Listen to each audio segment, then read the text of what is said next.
معرفی تنظیمات مخفی ماینکرافت پارت اول. من چطوری دوربینم رو تغییر بدم؟ اولش میگه این گزینه میزنید، بعدش از اینجا میتونید دوربین خودتون رو تغییر بدین. چی بود اومد؟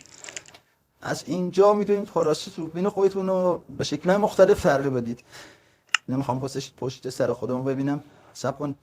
یکی دیگه از تنظیمات ماینکرافت اینجاست که وجه تنظیم کنید فاصلتون چه واسط رو میتونید به چیزای مختلف زوم کنید، حتی چیزایی که ازتون خیلی دورن رو ببینید.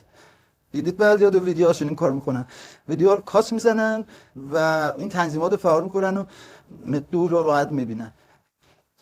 کار دونه دیگه این تنظیمات به شما کمک میکنه. این خیلیا کلا دستتون رو از روی صفحه بردارید یا کلا چیزاتون از صفحه بردارید و اینطوری راه برید بدون اینکه اصلا چیزی مزاحم بیاد تو صفحتون. خداحافظ.